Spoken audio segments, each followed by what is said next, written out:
Welcome to today's Explainer. So we're embarking on a pretty fascinating journey today, peeling back the layers of a truly wild modern archaeological mystery. We are looking at a phenomenon that has gripped hundreds of thousands of people, sparked international academic outcry, and literally redefined the physical and cultural landscape of a post-war nation. Really, it's a story about how deeply we yearn for magic in our history, and what happens when that yearning crashes head-on into hard science. Are there ancient pyramids hidden in Europe? For centuries, history buffs have totally obsessed over the majestic pyramids of Egypt and Mesoamerica, right? But starting around 2005, these massive, headline-grabbing claims started coming out of the Balkans. They were suggesting that Europe was hiding ancient structures that would absolutely dwarf everything we thought we knew about early human history. It's a claim that caught like wildfire globally and brought thousands of curious minds straight to the heart of Bosnia. Okay, let's dive into this. Here's our roadmap for the Explainer.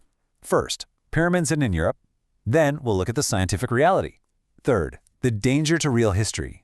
And finally, the allure of pseudo-archaeology. Part 1. Pyramids hidden in Europe, the allure of the anomalies. So in October 2005, a Bosnia-American businessman and independent researcher named Semir Osmanagic announced the discovery of a massive pyramid complex in the town of Visoko in central Bosnia and Herzegovina. And the centerpiece of this whole shebang? A perfectly shaped, towering hill that he confidently dubbed the Bosnian Pyramid of the Sun. And this brilliantly illustrates just how far these claims go, because they quickly took on a grand cosmic scale. This concept, which is heavily promoted by the Pyramid Foundation, illustrates what Osmanagic calls standing waves. Basically, he claims there's an electromagnetic energy beam of exactly 28 kilohertz firing directly out of the top of the pyramid. He asserts that this cosmic energy beam actually travels faster than light, which, according to him, proves the existence of an intergalactic cosmic internet used by highly advanced ancient civilizations. No, really. So how old do these builders claim to be? 34,000 years. Now, early estimates by the Foundation threw out a modest 12,000 years, but they recently claimed that radiocarbon dating of organic material pushes the site all the way back to 34,000 years ago. To put that into perspective, if that were true, it would completely upend our understanding of human development. We're talking about placing monumental architecture tens of thousands of years before any recognized human civilization capable of that kind of engineering even existed. Let's move on and see how this builds, because this isn't just an isolated incident, it's a regional phenomenon. There are actually striking parallels between Visočica Hill in Bosnia and Rutan Mountain over in neighboring Serbia. Both are these highly geometric, natural-looking structures that people are attributing to ancient or even extraterrestrial builders. Over in Bosnia, you've got New Age pilgrims and volunteer diggers searching for cosmic tunnels. Meanwhile, Serbia's Rutan Mountain has become this hub for UFO sightings, magnetic anomalies, and psychedelic rock festivals, all alongside locals who just go there for the healing properties of its endemic tea. It is quite the mix. Which brings us to part 2, the scientific reality. Digging through the claims. Let's peel back the sci-fi mystery for a second and look at the hard science. So we can impartially juxtapose these two deeply conflicting narratives right here.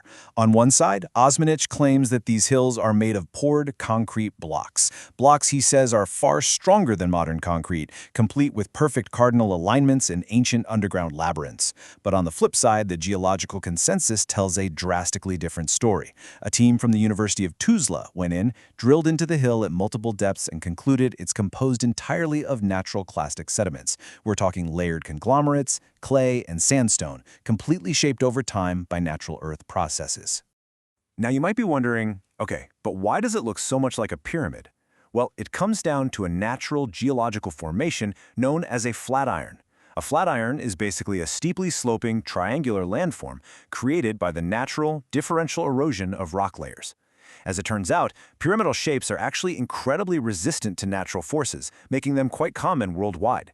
A great example would be the so-called Russian twin pyramids in Vladivostok. So, long story short, the Visočica Hills are simply natural products of the Earth. Moving on to part 3, the danger to real history, a struggle for authority.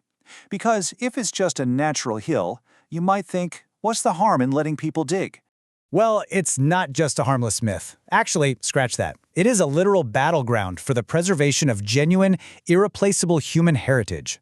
The academic community's frustration is intense, and they have not minced words. The European Association of Archaeologists released a statement declaring this scheme is a cruel hoax on an unsuspecting public and has no place in the world of genuine science.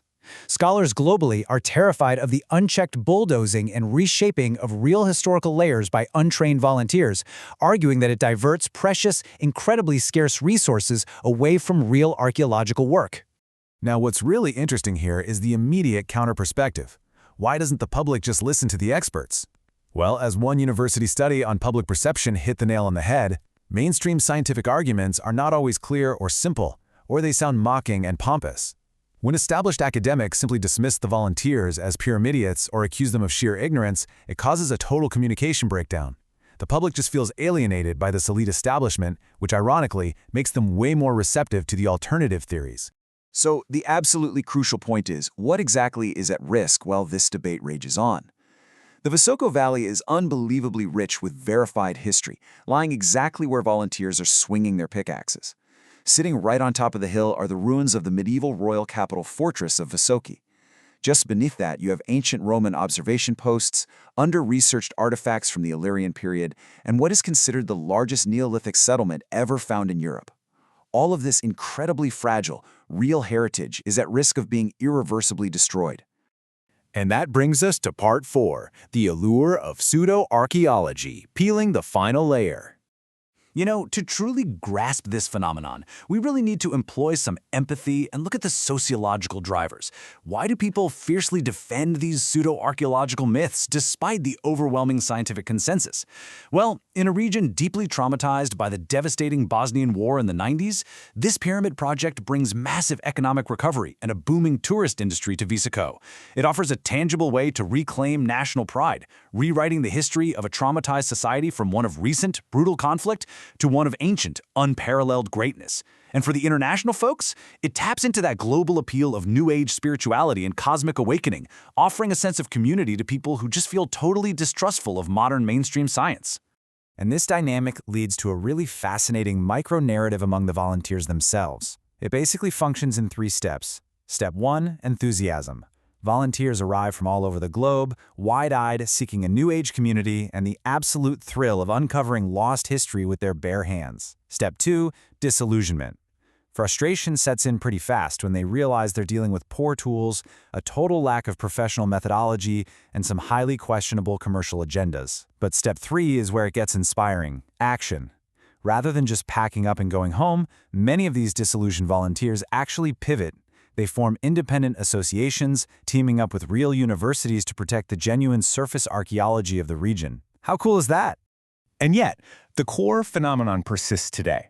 Despite the complete lack of scientific evidence for cosmic beams or 34,000-year-old poured concrete, the powerful symbol of the pyramid remains. It continues to act as this vital economic and spiritual beacon, drawing tens of thousands of tourists and volunteers every single year to a town that essentially found a brand new identity in the shadow of a myth.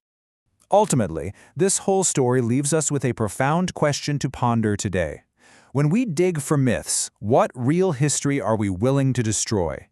It's a stark reminder of the true cost of pseudoscience, the absolute importance of clear, empathetic scientific communication, and the incredibly fragile nature of our genuine human heritage.